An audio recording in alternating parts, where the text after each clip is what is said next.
Hi, I'm Carter T. Lund from Carter T. Lund Salon. I'm going to be sharing with you information on how you can do a blowout at home utilizing round brushes to create curl, texture, and dimension without using curling iron. So the first thing I'm going to do is I'm dropping Claire's hair. It's already been shampooed and conditioned, and it's about 50% wet. Now what I'm doing is the first product I'm going to spray in her hair is a volumizing leave-in conditioner. And one of the reasons why I like to do this is because I want to put as much thermal protectant in Claire's hair as possible, and this is the great product to use. Secondly, I'm going to use a volumizing product at the root of her hair because I do want to see a lot of volume coming off the roots. I'm going to use a couple squirts, and with that, I personally like to cocktail. Who doesn't? Right? I'm going to be putting a little bit of slush gloss in my hand. What this product is, it's a silicone-based product that adds tons of shine and it doesn't make the hair too limp. I'm going to amalgamate that in my hands, and then I'm going to work it from the base of her hair only, not out into the ends. Now, tools that are very important for a blowout of this nature are round brushes. I personally like ceramic brushes that have plastic bristles. They work wonderfully. The ceramic allows the brush itself to heat up and then cool down nice and evenly so that when you take the brush out of the hair, you have a nice curl. I'm going to be using two different sizes. This is a medium, this is a large. Once again, they're ceramic. They take the heat really well, they don't cause any dryness on the hair, and they also create shine at the same time. You're also going to need a good blow dryer. This one happens to be an 1800 watt blow dryer that is ionic. And what this does is the ions that are being distributed from the blow dryer to the hair dry the hair, but don't over dry it and make it frizzy. You'll also notice that I have what's called a director. Now, one of the reasons why I use directors when I'm blow drying hair is it allows me to put the force of the air exactly where I want it. So I'm controlling the hair isn't controlling me. One of the most important things when you're doing a blowout is to ensure that the hair is about 80 to 90% dry. And the reason for that is when you're using round brushes, you don't want to get all that moisture out around the round brush. What's the point? Remember, you control the hair, don't let the hair control you. So what I like to do is I like to take my blow dryer and I create what's called power dry. I move the hair around the head and I direct, using my director on my blow dryer, the force of the air at the base of her scalp. And the reason for that is when you're drying hair, the base is usually the hardest part to get dry, and what you want to do is create that dryness about 80 to 90%. Because at the end of the day, guess what? The ends are going to get dry anyway. So that's why I like to power dry. Because once you're done power drying, you'll notice that the base is dry and she just has moisture on the ends. Remember I talked to you earlier about you controlling the hair and don't let the hair control you? The next step is to section off the hair.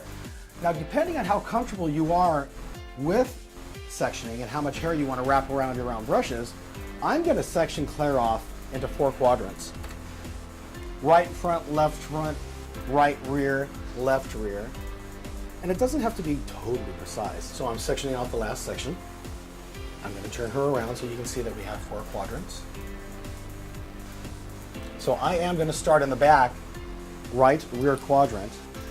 I'm taking about half a section. I'm combing it. What I'm going to do is I'm going to go ahead and wrap that hair around the round brush. Now what's interesting is tension is vital for this. The more tension you put on the hair, the straighter it's going to get, the more volume you're going to create, especially if you over direct the hair up. Bring the brush down, heat it up, pull it out. The more over direction that you receive, and when I say the word over direction, what I mean is in relationship to where the hair is coming, this would be completely over directed. If you don't want to see a lot of volume, you bring the brush down instead of over directing it and move the director down the shaft of the hair. And the reason why you want to move it down the shaft of the hair is because, you know, the hair looks like a palm tree. It's got those little shingles on it. And if you rough up those shingles, it looks frizzy. By going down the hair shaft, you're closing down that cuticle to make it nice and shiny. For volume, I said about over directing, but at the same time, take your blow dryer and heat up the bottom of the brush. I'm now going to go on to the next section.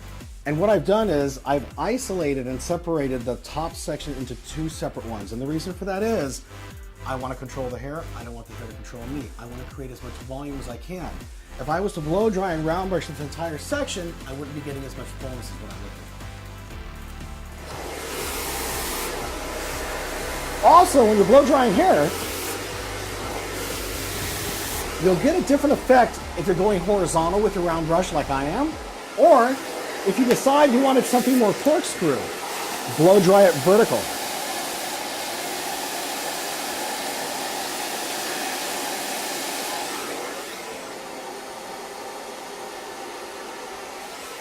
Get a nice little corkscrew effect, just like if you were using a curling iron. You know, one of the great things about having the hair sectioned off and blow dried in the back first is that by the time you get to the front, it's almost all dry. So when you're using the round brush, you don't have to use that much heat, just tension and wrapping it around the hair. So you also have to ask yourself, what kind of look do you want? Do you want to have a look like this, that's nice and full? Do you want it to be blow dried into the face, or do you want it to be blow dried away from the face? These are all questions that you get to ask yourself. If you want it to be cupped under like this, it's much like blow drying it as it was in the back. You're going to elevate the hair all the way up and out, like a C-section, with the nozzle going down the hair shaft, and you're wrapping the hair around the brush. You're going to heat it up, top and bottom. You're going to cool it down, top and bottom. And then you're going to release it. And you're going to get a nice cupped under look. And I'll do the next thing with the next section the exact same way. Let's say that you wanted the hair to go into the face. The geometry of it is simple. You're going to round brush the hair literally into the face, and I'm holding my brush diagonally, not horizontally. So it's going to be slightly at the eyebrow arch back to the ear, not corner of the eye to the ear.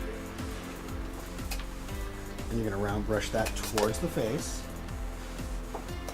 You're going to heat it up and cool it just like you would the other way. Except, if you're going to blow dry it into the face, the last little bit of blow drying, you're going to slightly move off the hair and have it cup under. So in the fringe area, what I'm going to do is take all this hair. What I'm doing in this case is I'm rolling forward with my brush, but pushing back. And what that's going to create is a nice little bump in the fringe area, but it's going to smooth it out as well. That tension and the force of the brush being rolled forward will create a nice, smooth bang. Just like that. It's that easy. And we're not done yet. We've got some volume in her hair, there's no doubt about it. And what I want to do is, I want to create even more volume. So what I'm going to do is, I'm going to take my non-aerosol hairspray, and what I like to do with it, I like to spray my fingers with it. And before it dries, I like to, at the base of the hair, get it nice and roughed up a little bit. And that's going to create some volume, but no frizz. And piece it out.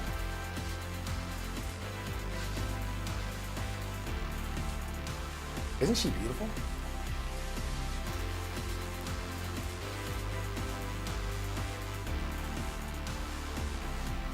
And then last but not least, hit it with my non-aerosol. And what's unique about non-aerosols is this: the more you spray, the stronger it gets. The very last product I'm going to use is a spray shine. Now what's unique about this one is it won't collapse the hair. And I can layer this on